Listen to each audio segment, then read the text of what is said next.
E Q, ठीक है, अगर पैरेलल होता, लेकिन पैरेलल तो दिया नहीं है। इसका मतलब ये कि अगर हमने फर्स्ट सेकंड थर्ड में कंडीशन जो दी है उससे सॉल्व किया, अगर हमें ये रेशियो मिल गया, दैट मीन्स ये आपस में क्या हो जाएंगे, दोनों पैरेलल। ठीक, फाइंड ईसी, तो पहले केस में क्या ईसी चाहिए है, तो इसको थोड़ा सा मैं जूम कर देता हूँ। ऑलराइट, तो मैं यहीं पे ही सॉल्व कर देता हूँ। चलो मैं यहीं पे ही सॉल्व कर देता हूँ।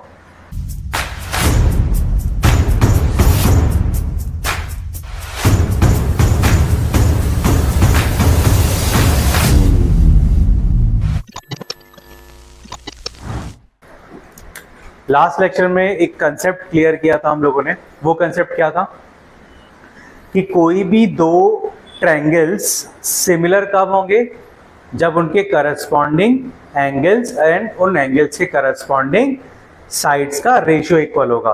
तो वो ट्रायंगल्स क्या होंगे, सिमिलर। और दो ट्रायंगल्स सिमिलर होंगे और कॉन्ग्रुएंट होंगे, दोनों में डिफरेंस भी बताया था। और ये क्वेश्चन पूछा भी था कि क्या दो ट्रायंगल्स, अगर दो ट्रायंगल सिमिलर हैं, कॉन्ग्रुएंट हैं, तो क्या वो सिमिलर होंगे।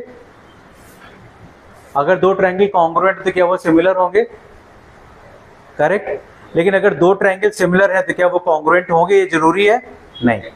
बट ये कंफर्म है कि अगर दो ट्रायंगल कॉन्ग्रुएंट है तो सिमिलर होंगे, ठीक है। तो इन दो कंसेप्ट पे हम लोग इस क्वेश्चन को सॉल्व करते हैं। पहला क्वेश्चन क्या है, fill in the blank using the correct word given in the brackets. All circle are congruent या similar? Similar होंगे, क्योंकि अगर दो सर्कल्स की बात करूं, एक सर्कल ये और एक सर्कल ये, तो दो सर्कल एक बड़ा एक छोटा हो सकता है, कॉन्ग्रुएंट डेफिनेटली नहीं होंगे, ठीक है। तो क्या हो सकते हैं, सिमिलर होंगे। तो इसका आंसर क्या है, सिमिलर, ठीक है। All square are similar and congruent, तो ऑल स्क्वायर, अब एक स्क्वायर छोटा भी हो सकता है और एक स्क्वायर बड़ा हो सकता है, बिकॉज इन्होंने क्या बोला है, ऑल स्क्वायर। ऑल मीन्स जितने भी हैं। तो अब दो, एक छोटा स्क्वायर एक बड़ा स्क्वायर, ये क्या हो सकते हैं, सिमिलर हो सकते हैं, लेकिन कॉन्ग्रुएंट नहीं हो सकते हैं। तो ये भी क्या होंगे, similar. All dash triangles are similar, कौन से, आइसोसेलेस ट्रायंगल्स आर सिमिलर या इक्विलैटरल ट्रायंगल्स आर सिमिलर। हाँ, कोई बोल रहा है आइसोसेलेस, कोई बोल रहा है इक्विलैटरल। ऐसा क्यों, वाई, रीजन बताओ। अच्छा चलो, ये तो पता है कि इक्विलैटरल क्या होते हैं। इक्विलैटरल क्या होते हैं एवरीवन, तीनों साइड्स इक्वल होते हैं, ठीक है, आपस में। और तीनों एंगल्स भी क्या होते हैं, 60 60 60। चलो एक दूसरा इक्विलैटरल ट्रायंगल मैं ले लेता हूं, उसके भी तीनों एंगल क्या होंगे, 60 60 और 60, एंड तीनों साइड्स इक्वल होंगे। लेकिन अगर आप लोग को ये याद होगा, मैंने क्या बताया था, if two triangles are equiangular तो वो सिमिलर होंगे। तीनों ट्रायंगल्स, दोनों ट्रायंगल्स के तीनों एंगल क्या है, 60 60 60। दैट मीन्स कि इनके जो साइड्स का रेशियो है वो भी क्या होगा, इक्वल। क्यों, क्योंकि बोथ आर इक्वी एंगुलर। लेकिन जो दूसरा केस है, कौन सा, आइसोसेलेस। आइसोसेलेस में एक बात बताओ, एक ट्रायंगल ये है और एक ट्रायंगल ऐसा है, तो ये भी आइसोसेलेस हो सकता है, क्योंकि आइसोसेलेस की कंडीशन क्या होती है कि दो साइड्स इक्वल होने चाहिए। और ये भी क्या हो सकता है, आइसोसेलेस, क्योंकि ये दो लेंथ दोनों ट्रायंगल के इक्वल है, तो दोनों आइसोसेलेस है, करेक्ट। अगर मान लो मैंने बोला ये 7 सेंटीमीटर, ये भी क्या है, 7 सेंटीमीटर। इसको मैंने बोला 5 सेंटीमीटर, ये भी बोला 5 सेंटीमीटर, तो दोनों क्या हो गए, आइसोसेलेस। लेकिन क्या ये दो सिमिलर हो सकते हैं, नहीं। दैट मीन्स आइसोसेलेस सिमिलर नहीं हो सकते। जरूरी नहीं कि सारे ही आइसोसेलेस क्या हो, सिमिलर, लेकिन हाँ सारे ही इक्विलैटरल ट्रायंगल्स क्या होंगे, सिमिलर। आया समझ में, ये आ सकता है एमसीक्यू के फॉर्म में, ठीक है। कंसेप्ट बस ये एक चीज मैंने बताया आपको, ये दो चीज दिमाग में रखना। पहला कि क्या दोनों ट्रायंगल के एंगल इक्वल है कि नहीं। अगर तीनों एंगल इक्वल हैं तो उनके करस्पॉन्डिंग साइड्स भी इक्वल, रेशियोज इक्वल होना चाहिए, ठीक है। और जितने भी इक्विलैटरल ट्रायंगल्स हैं, इक्विलैटरल ट्रायंगल्स में क्या होता है, तीनों एंगल्स इक्वल होते हैं। अब कितने भी इक्विलैटरल ट्रायंगल्स हो, सारे ही इक्विलैटरल ट्रायंगल्स क्या होंगे, एक ही जैसे होंगे। एक ही जैसे का मतलब कि तीनों एंगल्स क्या होंगे 60 60 60, और जहां तीनों एंगल 60 60 60 दैट मीन्स कोई बड़ा इक्विलेटरल ट्रायंगल होगा, छोटा इक्विलेटरल ट्रायंगल होगा, दोनों ही क्या होंगे आपस में सिमिलर होंगे।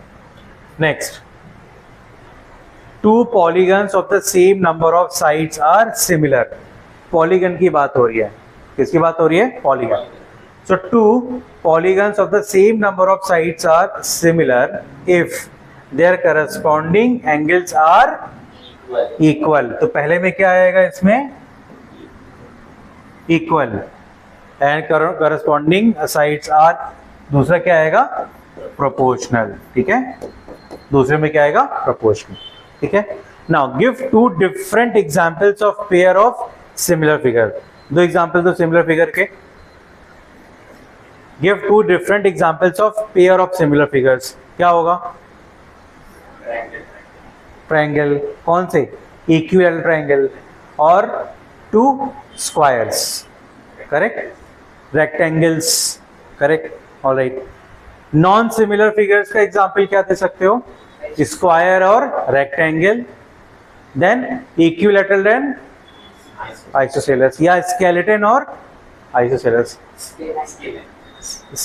हाँ, स्केलेन ट्रायंगल और इक्विलेटरल ट्रायंगल्स। ठीक है, ऑलराइट, तो ये हो गए दो पेयर।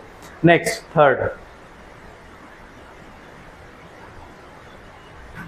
थर्ड क्या है? State whether the following quadrilateral are similar और नॉट।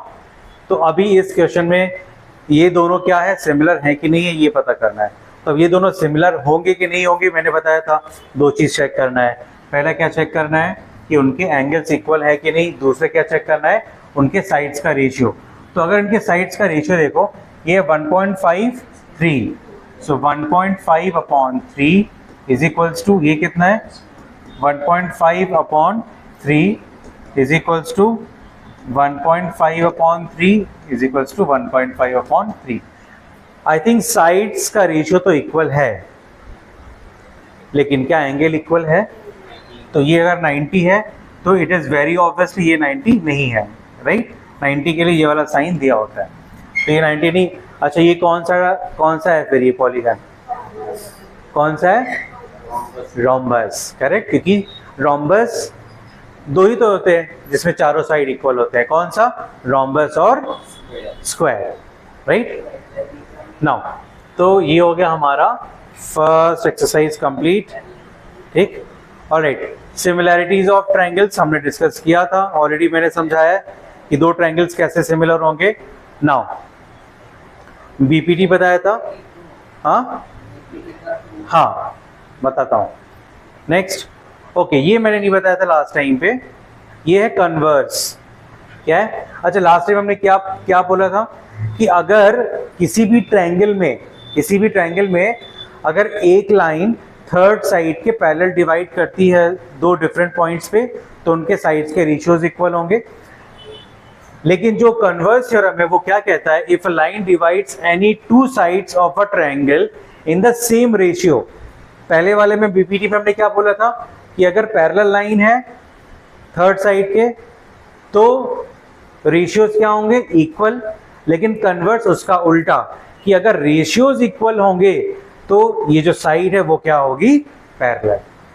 ठीक है, तो इन्हीं दोनों थ्योरम पे ही हम लोग स्टार्ट करते हैं first second exercise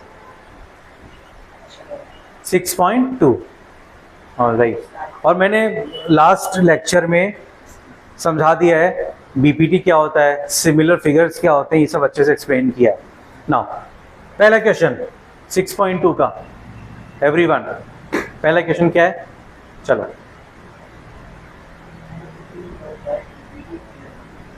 in figure 6.17 1 and 2 DE parallel to BC, DE parallel to BC, find EC। तो पहले केस में क्या EC चाहिए है, तो इसको थोड़ा सा मैं जूम कर देता हूँ। ऑलराइट, तो मैं यहीं पे ही सॉल्व कर देता हूँ। चलो, मैं यहीं पे ही सॉल्व कर देता हूँ। तो हमें निकालना क्या है इस क्वेश्चन में? इस क्वेश्चन में हमें क्या निकालना है? ये लेंथ निकालना है। ठीक है, इसको हमने क्या एज्यूम कर लिया? x। नाउ क्वेश्चन क्या बोला है कि ये जो D है, D क्या है? BC के पैरेलल। ठीक है, D क्या है? BC के पैरेलल। अगर ये इसके पैरेलल है दैट मीन्स कौन सा थ्योरम आएगा, बीपीटी। उसमें क्या बोला जाएगा, AD upon DB is equals to AE upon EC, AE upon EC, correct. BPT theorem यही कहता है कि अगर पैरेलल लाइन D और E पे इंटरसेक्ट करेगा तो AD upon DB is equals to AE upon EC। ये रेशियोज को मैंने इक्वल लिख दिया। अब वैल्यू सब्स्टिट्यूट करो, AD की वैल्यू कितनी दे रखी है 1.5 अपॉन DB की वैल्यू कितनी दे रखी है 3 इज इक्वल्स टू AE कितना दिया है 1 और EC को हमने क्या एज्यूम कर लिया x, क्रॉस मल्टीप्लाई करेंगे x इधर जाएगा 1.5 इधर जाएगा 3 इधर, so x is equals to 3 upon 1.5। यहाँ से डेसिमल हटाया ऊपर 0 लगा, कितना आया 30 अपॉन 15, 15 टू जा 30, सो x की वैल्यू कितनी आ गई 2, राइट। सेंटीमीटर लिखा है तो यूनिट लिख लेंगे 2 सेंटीमीटर, सो x कितना आ गया 2 सेंटीमीटर। क्लियर है। So when ever you see any diagram जहां पे ट्रायंगल में कोई एक लाइन किसी भी एक साइड के पैरेलल कट कर रही है तो तुरंत इमीडिएट आप कौन सा थ्योरम लगा सकते हो, बीपीटी थ्योरम अप्लाई कर सकते हो, राइट। ये लाइन है पैरेलल कट किया तो बस रेशियोज इक्वल कर दो, AD upon DB is equals to AE upon EC, तो देखो हमारा आंसर आ गया। ठीक है। अब नेक्स्ट सेकंड क्वेश्चन में दोनों में सेम ही बोला है ना, दोनों में क्या बोला है, D पैरेलल क्या दिया हुआ है, D पैरेलल टू BC। अब सेकंड, चलो इधर देखो क्या लिखा है, ये और ये क्या है आपस में पैरेलल। अब पैरेलल है तो इस पैरेलल लाइन ने D पे इंटरसेक्ट किया और E पे इंटरसेक्ट किया तो रेशियोज क्या हो जाएगा आपस में equal, so AD upon DB is equals to AE upon EC। ठीक है।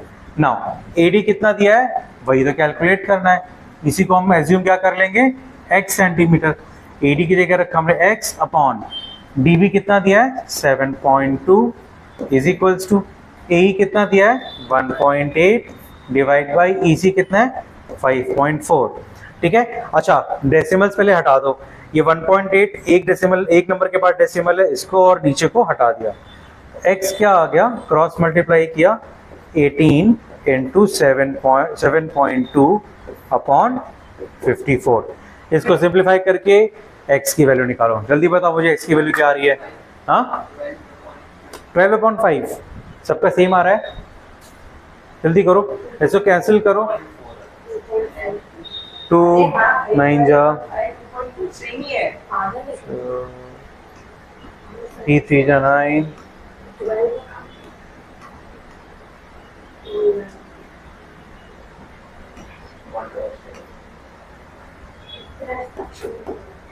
कितना आ रहा है 2.4। ठीक है। सो x की वैल्यू कितनी आ जाएगी 2.4, so x will be is equals to 2.4, that means ये हमारा आ गया 2.4। ठीक है। आया समझ में first question. Alright, second question क्या है, लेट्स सी। ओके, तो ये क्वेश्चन इनफैक्ट आप लोग खुद भी कर सकते हो बट मैं सॉल्व करूंगा। ठीक है। ऑलराइट, क्वेश्चन क्या है, E and F are the points on the side PQ and PR। अब ये डायग्राम किसी और चीज का है, ये डायग्राम हमको खुद से बनाना पड़ेगा। ठीक है। तो डायग्राम चलो ड्रॉ करते हैं, एक डायग्राम ड्रॉ करते हैं। चलो मैं यहाँ डायग्राम ड्रॉ कर देता हूँ। E and F are the points on the side PQ and PR respectively of a triangle PQR। तो पहले एक ट्रायंगल बनाओ PQR, PQR। ठीक है। Now E and F are the point on the side PQ। PQ पे कौन सा side है एवरीवन, PQ साइड पे कौन सा पॉइंट है E, and on the side PQ F किस पे है PR पे, PR पे कौन सा साइड है F। ठीक, इसको ज्वाइन कर दो। अब जरूरी नहीं है कि पैरेलल होगा, गिवन है क्या कहीं पे, कहीं लिखा है क्या कि ये पैरेलल है, नहीं, बस पॉइंट है, मैंने पॉइंट्स को ज्वाइन कर दिया है। पैरेलल होगा वो तो कन्वर्स थ्योरम। कन्वर्स थ्योरम क्या कहता है एवरीवन? कन्वर्स थ्योरम क्या कहता है कि अगर इनके साइड्स का रेशियो इक्वल आ गया तो वो क्या है? पैरेलल है, और अगर रेशियो इक्वल नहीं आया तो पैरेलल नहीं है। ठीक है, चलो क्वेश्चन क्या है कि for each of the following case state whether EF parallel to QR। तो तीनों क्वेश्चन के लिए, क्वेश्चन 1, 2, 3, तीनों के लिए हमें क्या चेक करना है कि क्या EF RQ के पैरेलल है कि नहीं, या फिर QR के पैरेलल है कि नहीं। EF QR के पैरेलल है या नहीं। पैरेलल होने के लिए कंडीशन क्या होनी चाहिए है? इनके साइड्स का रेशियो क्या होना चाहिए है? इक्वल। मतलब पैरेलल अगर होगा, अच्छा एज्यूम कर लो, चलो 1 मिनट के लिए कि मान लो, एज्यूम कर लो कि ये पैरेलल है, तो क्या रेशियो होता था everyone? PF upon FR is equals to PE upon EQ। ठीक है, अगर पैरेलल होता, लेकिन पैरेलल तो दिया नहीं है। इसका मतलब ये कि अगर हमने फर्स्ट, सेकंड, थर्ड में कंडीशन जो दी है उससे सॉल्व किया, अगर हमें ये रेशियो मिल गया, दैट मीन्स ये आपस में क्या हो जाएंगे? दोनों पैरेलल। चलो फर्स्ट क्वेश्चन सॉल्व करते हैं। रेशियोज क्या दिया है? P कितना दिया है? 3.9। P दिया है 3.9। EQ कितना दिया है? 3। PF कितना दिया है? 3.6। This is what? 3.6। And FR 2.4। FR कितना दिया है? 2.4। चलो ये रेशियोज निकालो, क्या सेम आ रहा है? तो PF upon FR that means 3.6 upon 2.4 is equals to 3.9 upon 3। तो ये डेसिमल्स हट जाएगा, तो क्या आएगा हमारे पास finally? 36 upon 24 is equals to 3.9 upon 3। क्या ये रेशियो इक्वल है? चेक करो, 2 से भी कट किया, 12, 18, 6, 9, 3 अपॉन 2। तो क्या आया हमारे पास? 3 upon 2। So 3 upon 2 is equals to 3.9 upon 3। 3.9 upon 3। क्या ये इक्वल है आपस में? Not equals to. That means कि पहले गिवन कंडीशन के हिसाब से जो साइड्स की वैल्यू दी है, उन साइड्स के हिसाब से ये पैरेलल नहीं होगा। क्लियर है? क्यों? क्योंकि इनके साइड्स का रेशियो इक्वल नहीं है। इक्वल आया क्या इनके साइड्स का रेशियो? पहले केस में नहीं आया, दैट मीन्स ये दो पैरेलल नहीं होगा। चलो सेकंड क्वेश्चन में चेक करते हैं। तो इनकी जो यूनिट गिवन है इसको रफ कर देते हैं।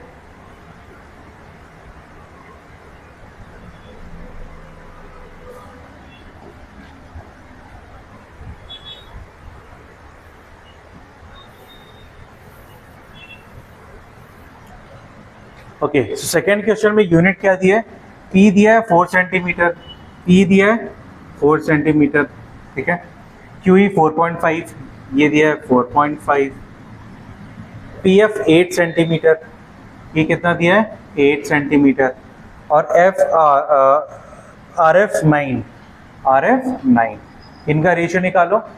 तो 8 upon 9 is equals to 4 upon 4.5। ये तो सामने दिख ही रहा है, करेक्ट? क्या ये और फर्दर सिंप्लीफाई हो पाएगा 8 अपॉन 9? नहीं। 4 अपॉन 4.5, अगर इसको भी चलो ये डेसिमल हटाया, ऊपर 40 आया, तो 40 को 40 अपॉन 45 क्या हो जाएगा? करेक्ट। तो क्या आया हमारा? 8 अपॉन 9। इससे भी क्या आया? 8 अपॉन 9। तो कई बार जो नहीं दिखता है वो होता है, वी हैव टू सॉल्व। हमको दिख रहा था कि ऐसे 8 अपॉन 9 और 4 अपॉन 4.5 नहीं, पर जब हमने सिंप्लीफाई किया तो क्या आ गया? 8 upon 9 is equals to 8 upon 9। 8 upon 9 is equals to 8 upon 9। Ratios equal आ गया। रेशियोज इक्वल आया, दैट मीन्स ये दो साइड पैरेलल होंगे। तो सेकंड केस में क्या होगा एवरीवन? पैरेलल। सेकंड केस में क्या होगा? क्योंकि क्वेश्चन ये पूछा है कि for each of the following case state whether EF parallel to QR। So इस केस के लिए बोलोगे yes, EF is parallel to QR। ठीक है। Third case,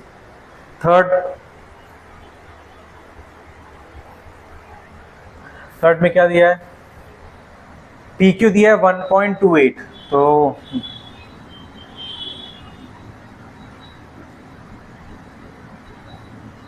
okay P Q दिया है 1.8, पी क्यू मीन्स ये पूरा पी क्यू, ये पूरा पी क्यू कितना दिया है एवरीवन, 1.8,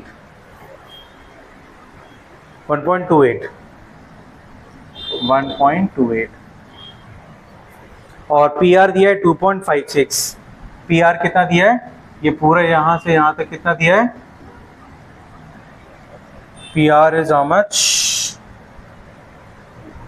2.56, 2.56, ठीक है। नाउ पी दिया है 0.18, पी दिया है 0. ये पी दिया है 0.18 और पी एफ दिया है 0.36, पी एफ मतलब ये छोटा वाला कितना दिया है 0.36। अगर आप लोग को याद होगा मैंने आपको 3 रिलेशंस बताए थे, कौन से 3 रिलेशंस थे, जिसमें कि एक रिलेशन मैंने लिखा हुआ है ऑलरेडी, दूसरा रिलेशन क्या था, यही वाला कि पूरा पी आर डिवाइड बाई छोटा वाला which is P F is equals to P Q divide by ये छोटा वाला पी ई, ये बताया था मैंने आप लोगों को, करेक्ट। किसी भी ट्रायंगल के 3 रिलेशन से, पहला P R P F upon F R is equals to P E upon E Q, दूसरा ये पूरा बड़ा वाला पी आर डिवाइड बाई ये छोटा is equals to P Q divide by ये छोटा। चलो अब वैल्यूज रखो फटाफट और चेक करो कि क्या रेशियोज इनका सेम आ रहा है। तो 2.56 2.56 divide by 0.36 is equals to पूरा बड़ा वाला 1.28 डिवाइड बाई छोटा वाला 0.18, ठीक है। ये डेसिमल्स हटा दिया, ये डेसिमल्स हट जाएगा क्योंकि ऊपर भी 2 नंबर 2 डिजिट के पहले है, नीचे भी सेम, तो we can do that now. अब 256 divide by 36 is equals to 128 divide by 18। मुझे सब लोग करके बताओ क्या सेम रेशियोज आ रहा है, इसको करो कट करके मुझे बताओ क्या 256 अपॉन 36 सेम आएगा 128 अपॉन 18। चेक एवरीवन, करके देखो, मैं भी करता हूँ अपने यहाँ पे।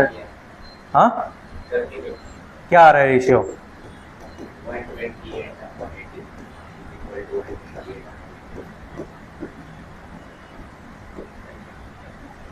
128 अपॉन 18, करेक्ट। तो इनफैक्ट इसको 2 से डिवाइड करोगे तो ये ऊपर आ जाएगा 128 और ये आ जाएगा 18, तो इनका 128 upon 18 is equals to 128 upon 18, तो रेशियो इनका क्या आ रहा है, इक्वल। दैट मीन्स थर्ड वाले केस में भी yes EF will be parallel to QR, correct. तो इन दोनों केस में पैरेलल होंगे, right. Question number 2 we are done. आया समझ में, ठीक है। अब हम प्रूविंग वाले क्वेश्चंस कर सकते हैं, स्टार्ट करें प्रूविंग वाले क्वेश्चंस।